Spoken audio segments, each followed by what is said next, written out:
a love for the Buddha and the sacrifice that he's given, and a gratitude to his teachings, and also for the fact that his teachings from 2,500 years ago can still flourish in today's world. That itself is also a celebration of its own. the Dharma has transformed my life. The meaning of Vesak drastically changed.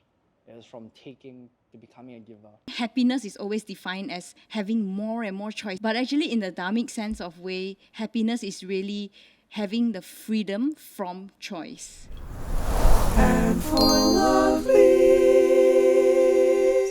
Welcome to the Handful of Leaves podcast, where we bring you practical Buddhist wisdom for a happier life. My name is Cheryl, I'm Jia. And I am Soon. and today we'll be talking about Vesak and what it means to us. So, Soon, you have been in the Buddhist scene for a long time. Can you tell us exactly what your background is? Yeah, I'm like a Lao Jiao, but inside still youthful.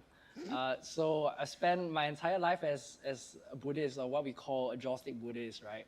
Every year going to the temple, burning some stuff, praying for good grades. I remember one of the years, the Game Boy came out, and I was praying for a Game Boy that when you press this button, a game would come out and change. Wow. So that was like Buddhism for most of my life. Then one day, my brothers introduced the rest of my family, my parents as well, to this place called Buddhist Fellowship. And that was when I started to learn more beyond the rituals, right, to the actual teachings, to the actual way of living. So I would say that I'm not really a Lao Jiao in Buddhism. I've only been a practicing Buddhist for about 8 years now. So you are an evolved wishing tree Buddhist. Yes. And what about yourself, Jia?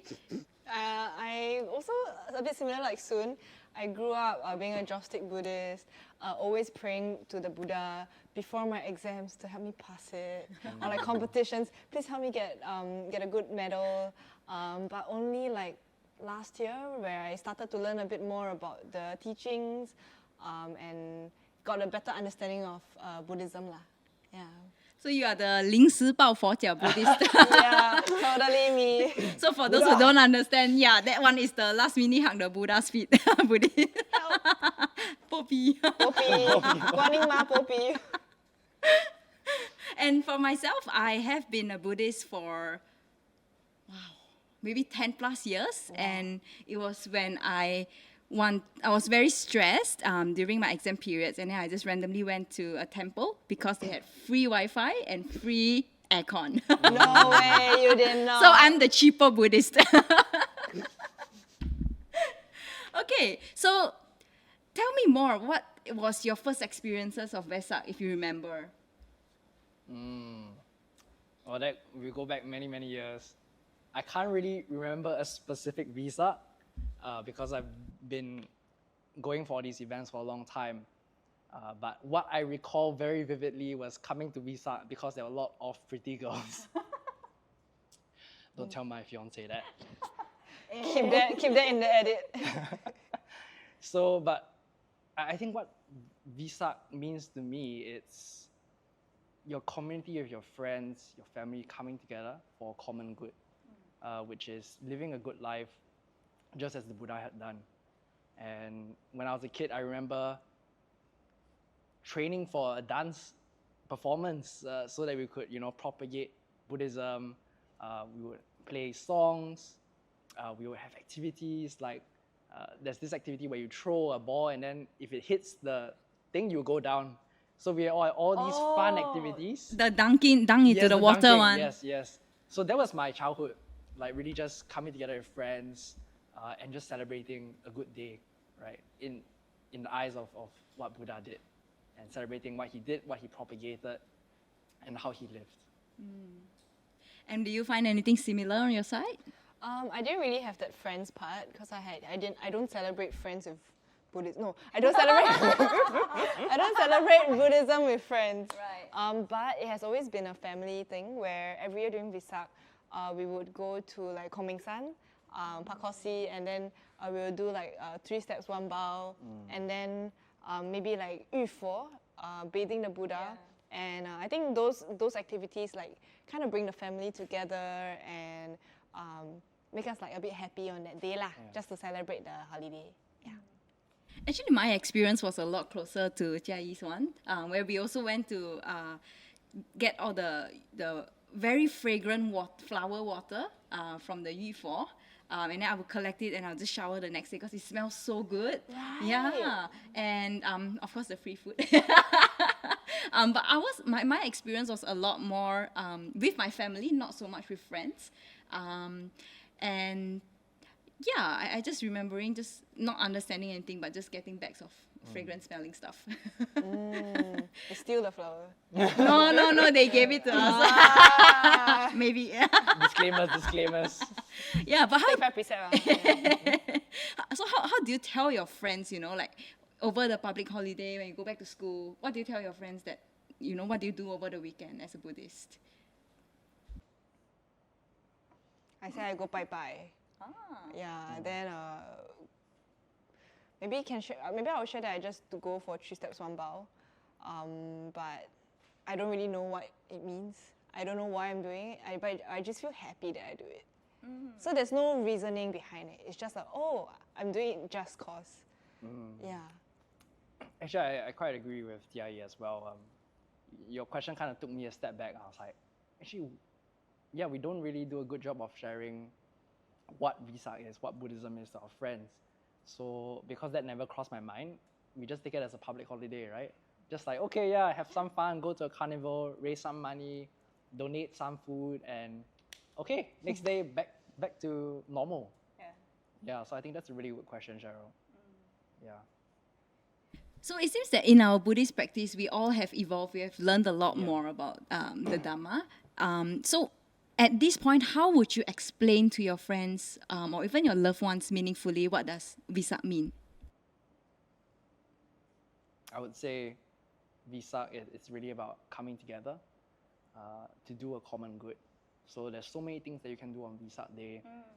And when we start to discuss, talk, and learn more, we realize there's lessons behind the rituals, right?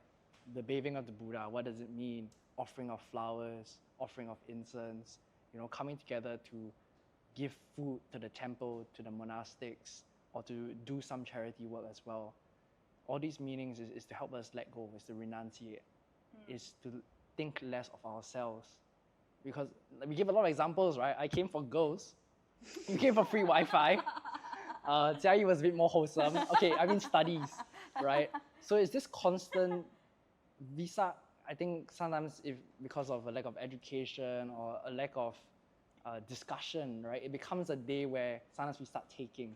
Like, oh, I want to go to the temple because I want this. And I think as my practice has developed, it's less of what can the temple do for me, but more about what can I do for my community of friends, right? Bring people together, doing a common good. So I think that's how Vesak, the meaning of Vesak has drastically changed. It was from taking to becoming a giver, right? Spending time with your family, bring your family together, right? Doing something that's wholesome. And yeah, rituals will always be rituals, but I think when we have the education, it just becomes a little more meaningful. Wow, full score, 100 marks I give you. How do I continue from there? He said everything perfectly. Exactly. Maybe to add on, I really agree with what you said. It's not about taking, but about giving, right? And in that sense, we are also celebrating the qualities of the Buddha, because his generosity, the historical Buddha, his generosity has been really, really great. After he attained enlightenment, he could have just retired, right? He has reached the pinnacle of life. He didn't have to do anything and just bliss out until he passes away. But he chose to be a teacher for 45 years, to go and walk so many kilometers in ancient India just to teach people. And when we recollect about that during Vesak, I think that can bring a lot of joy and a gratitude to his teachings. And also for the fact that his teachings from 2,500 years ago can still flourish in today's world. That itself is also a celebration of its own. So perhaps for Vesak now, it would be to remember the compassion, the resilience, the wisdom of the Buddha, and also celebrate celebrate all of those things with your friends and family lah. Yeah. Yeah, and let's not forget that Vesak also is a commemoration of the Buddha's life, his birth specifically, death, and the passing away into parinibbana. And I think as I grew in my Dharma journey as well, what came from taking all the free stuff evolved into really just a respect and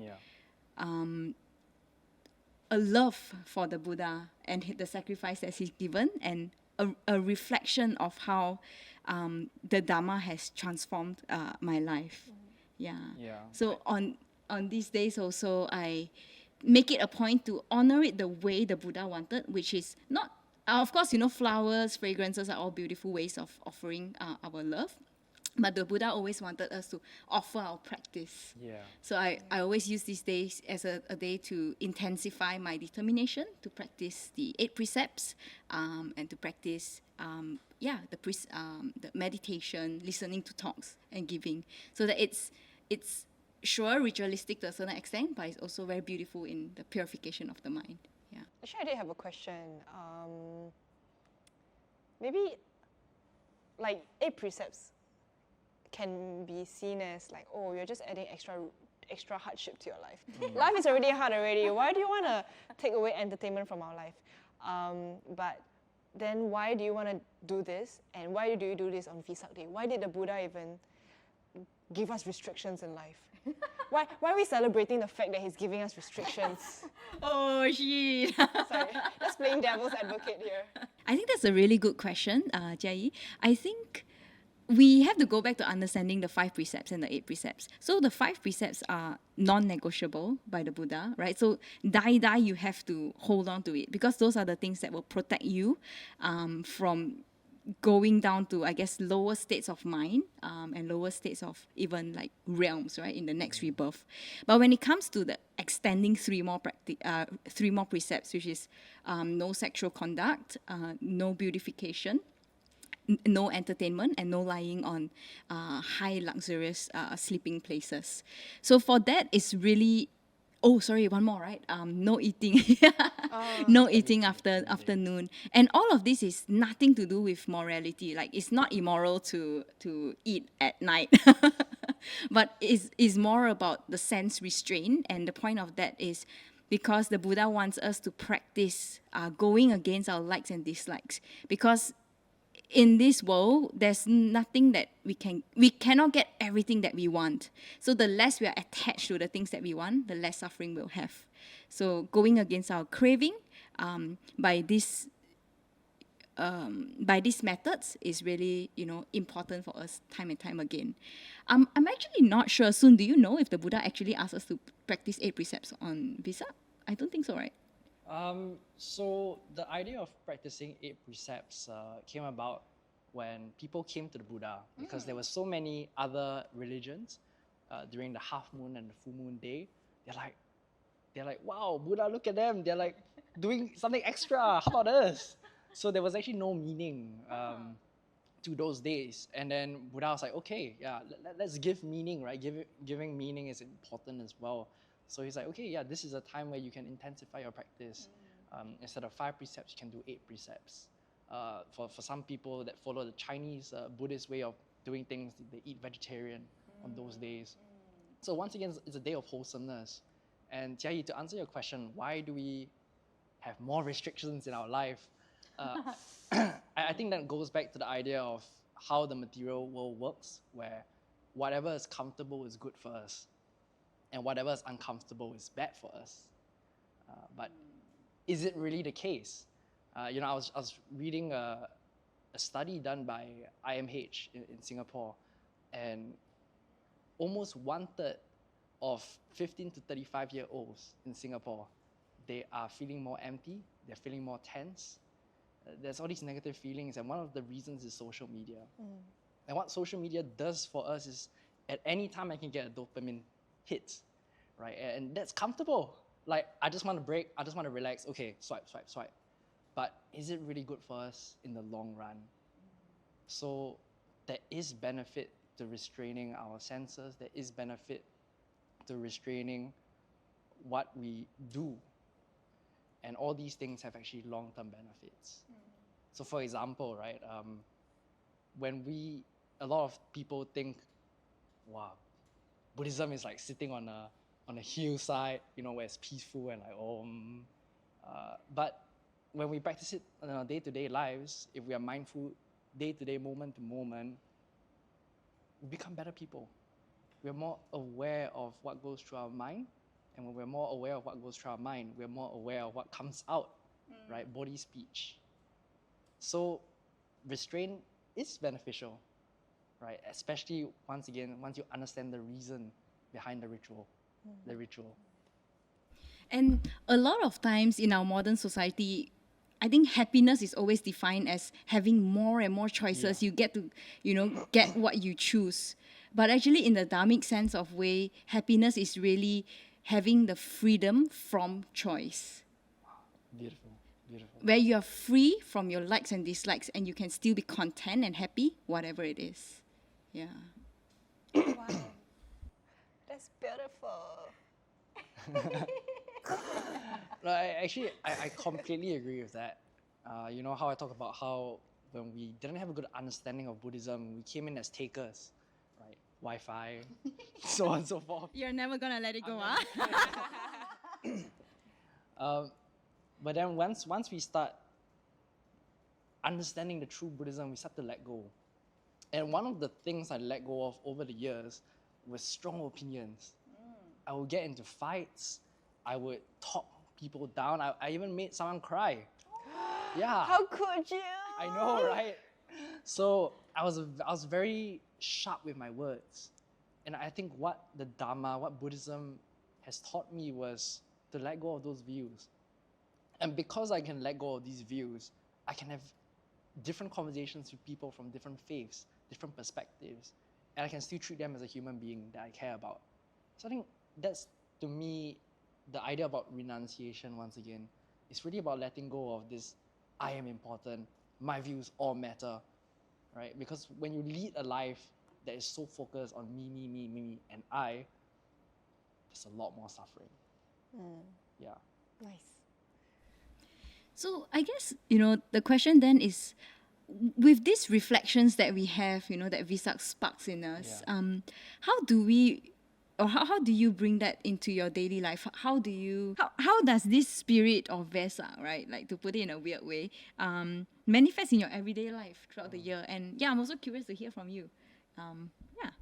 Like for example, in renunciation, can you share an example of how do you continue to let go in your daily life? And in the 364 days other than Vesak. So I think that's a beautiful question, Cheryl. The reason why there's always a lot of emphasis on that specific day, right? It's like any anniversary, any Like Valentine's also. yeah, any birthday. I'm sure people, yes, there is importance in those specific days, but I rather treat my partner, my parents, my siblings consistently good. And I think that's how the mindset that you can bring to the practice as well. It's not just a day of holiness. And after that, we go back to being a normal person, doing the negative things again. And I think the essence of Vesak, at least to me, is coming together with your community to do good together. And I think how that can manifest in a day-to-day life where we talk about renunciation, letting go, it's when you have so many views already and assumptions that you make about the world, it's very hard to talk to you as a person, right? If I am a clean state, if I say, okay, there's no me, there's no I, there's no mine. When you share a problem with me, Cheryl, I won't have all these judgments in my head. Oh, you should have done this. Oh, you should have done that. Oh, you shouldn't do that. Because a lot of times when people come to us with problems, we always, okay, I know it's so easy, I can solve this. But when you come with a mindset of, I'm not a taker, I'm a giver, I'm going to give space. I'm going to give my energy, I'm going to give my presence to you. That's us letting go of our self-importance. So we always think of these Buddhism stuff as like the big things, like only Nibbana, or like I need to go to a meditation retreat, then I can be good. Those are helpful, but all these small things that we do in our day-to-day life create a bigger condition for us to go on to do bigger things, for our practice, for our community of friends. So I think that's how I see Vesak in my day-to-day life. If I am practicing the Dharma well, if every day is 100%, how many percent is spent with wholesome thoughts, with wholesome actions? And how many percent is with unwholesome acts and unwholesome actions? With unwholesome acts and unwholesome thoughts. It's that simple. We don't have to theorize it. We don't have to make it so difficult. And that's the most important check and balance that we need to take care of every single day. Yeah, Yeah. Thank you so much for sharing. no worries. I think I don't have my answer might be more superficial. For at least before I started practicing, I'm still quite a new Buddhist, right?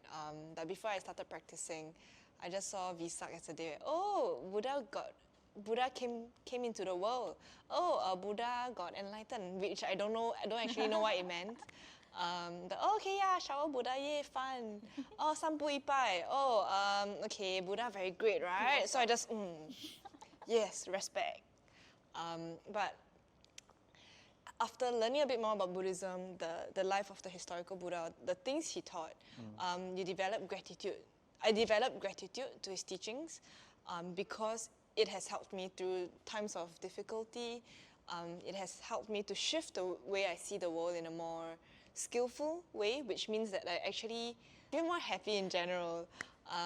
And with that gratitude, right, I think it's also a good recollection object that I can have in daily life, where when I'm having a bad day, wow, this person lah, that person lah, wow, I'm upset with myself lah, then I will always remind myself that actually the Buddha had faith in all of us that we could attain enlightenment. Yeah. And that's why he went to teach. Or else he teach for what? Yeah. If He teach for what? If you cannot do it, he teach for what? But he's so smart, right? So that's why he go and he know that we all got potential to be happy in life. Yeah. And that's why he went to teach. And when I'm feeling upset, I'm feeling down, I think of that, then I'll be like, yes, because Buddha said so, I will keep trying. I will not give up in the practice. Yeah. So I think that's what You got this. you got this, right? You're good enough. You got this, girl. You've got this. Yeah. I guess those gratitude, that faith the Buddha had in us, and my faith in the Buddha helps me to continue the practice in daily life, lah. Yeah. I don't think your answer is any more superficial at all. Thank you. Cut that faith- out then. Yeah, I don't think your answer is superficial at all. I think faith is such an important thing, and I think as people start being more logical, more scientific, we kind of lose that faith, right? That confidence in the Buddha's teachings. Sometimes too much doubt as well leads us to analysis paralysis. Oh, what if this happened? What if Buddha didn't exist? What if Buddha didn't actually do this? It prevents us from acting and just trying, right? Taking a leap of confidence and to test, oh yeah, Buddha said this, let me investigate a bit more. And I think what you said, right? I think the beautiful thing to me about Buddhism is that Buddha believed in the human potential. We can do it. Yeah, we can do it, right? Like, it's about not entirely relying on anything external. We are enough. So beautiful. You are enough, Jia. This is so beautiful. You're good enough. Yeah. And that the Buddha showed us the beauty of realizing the highest potential a human can ever realize, to be free from greed, hatred, and delusion, and what's left is just pure, unadulterated metta and compassion. Beautiful. Aww. That warms the cockles of my heart. Aww. So I'm also just, again, very curious, right? Knowing what you know now, what do you wish you had known when you first encountered Vesak? I think I wish I knew more context. I wished of the historical Buddha, and I guess it's also like I wished I practiced earlier, because I only started practicing properly like last year. So I'm 26. I'm turning 26 this year. For the first 20 plus years of my life, I just ging gong gong, hee hee ha ha, hee hee ha ha. I just don't know what I'm doing. Like, I'm Buddhist, but I don't know what I'm doing. And with that come like you start to cultivate all the different habits that come from your ignorance, right? And you go to Vesak, but you don't really know what it means. But now, actually this year will be my first Vesak as a, like, after being more A convert. yeah, like more practitioner Vesak, practitioner person, practitioner. Yes, it's my first year as a practitioner celebrating Vesak. I think the difference this year would be, when I see like the Buddha statue, I cultivate more gratitude. When I offer flowers, I actually know what I'm doing. I know what it means. I'm not actually offering the flower to a godly Buddha who will receive the flowers from the heavenly realm. That's not what's happening. It's actually to reflect on his teachings. If I knew all of this earlier, perhaps there will be greater appreciation of what this day actually means. So then the flower you offer for what?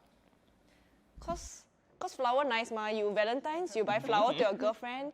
You're not offering the flower to a girlfriend to recollect impermanence, right? So like flowers is like a nice gift, and maybe it's like a nice gift to the Buddha as well. But now we also know the best offering is our own practice, which is kind of like invincible, right? But so offering flowers don't also, it's great you do that, but the best one is still to offer your meditation, your generosity, your cultivation of wisdom, etc. Yeah. What about you, Sun?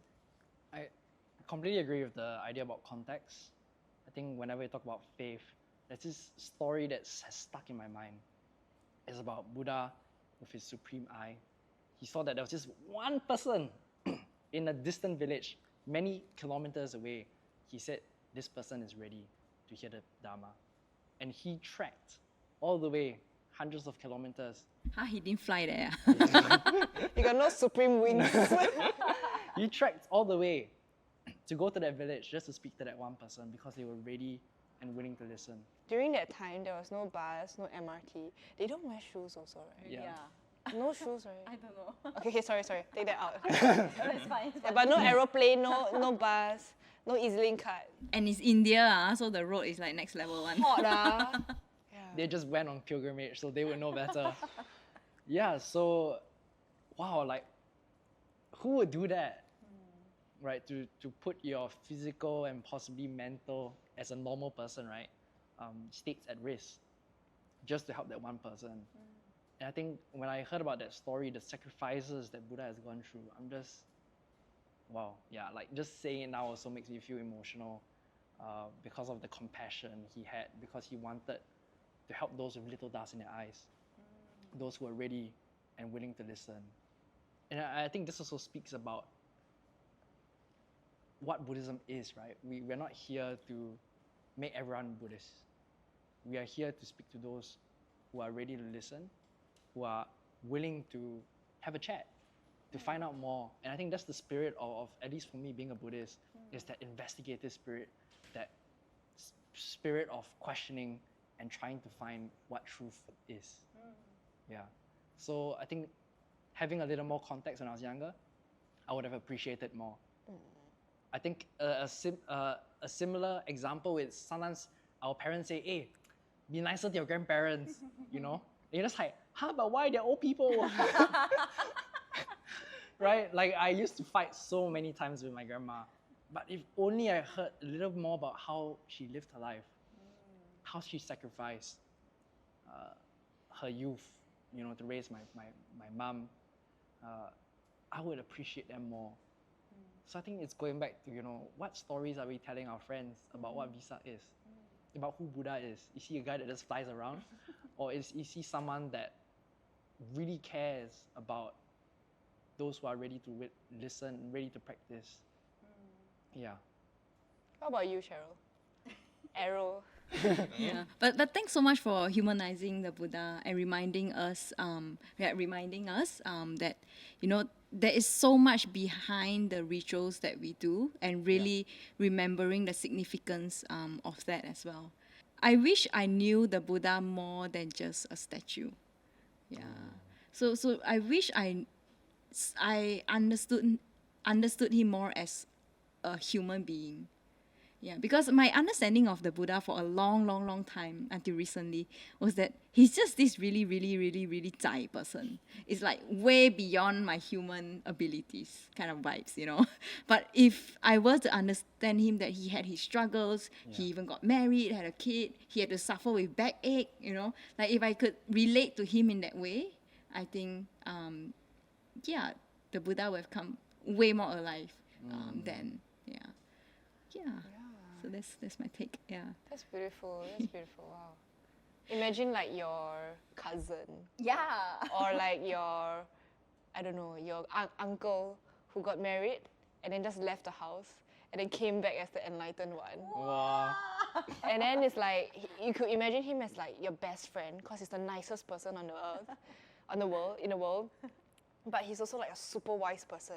So when you're like, oh, struggling with work lah, you hate this person lah, then you talk to him, then you're like, oh my god, I feel so much better talking to you. Yeah. Yeah, he just puts his hand on you and, Then you're like, oh. I'm peace. I let go now. There's no me, there's no I, there's no my. And occasionally he'll say, you foolish person. Stop with your boot.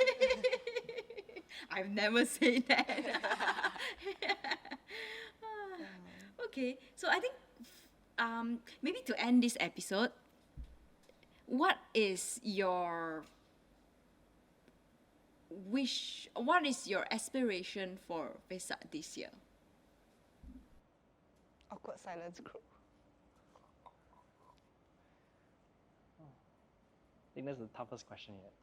Still thinking. Okay, mine will be very simple, so I'll share first.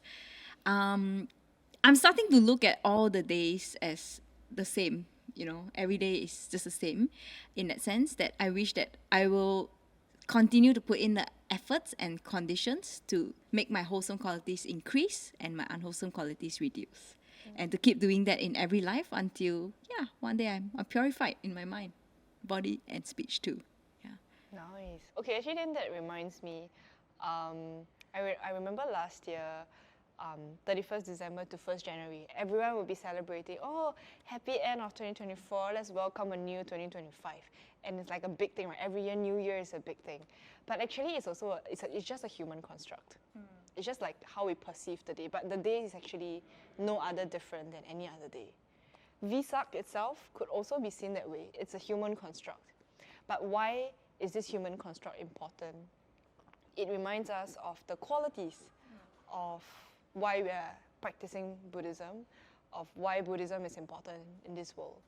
And to link back to the aspiration of Vesak this year, I guess it's to keep going in a practice. We are going against our instincts, right? We are so used to holding on to our views, our likes. I love like fried chicken or whatever, but then learning to see that, I really hate this person. But learning to see, okay, this is not, holding on to these things are not beneficial for me in the long run. The Buddha taught the way to really make me feel happy and contented in daily life. And with Vesak, I get reminded of that more strongly, and it helps me to not give up on the practice, even when times are difficult, and to remind the purpose of what I'm doing, why I'm doing things. So to me, it's a little blend of both of yours. It's Vesak. It's a new start, right? And I think it's a new start for me to go deeper, just show up better as a human being for myself. How can I be compassionate to myself? How can I show up better for my partner? How can I show up better for my family, for my community?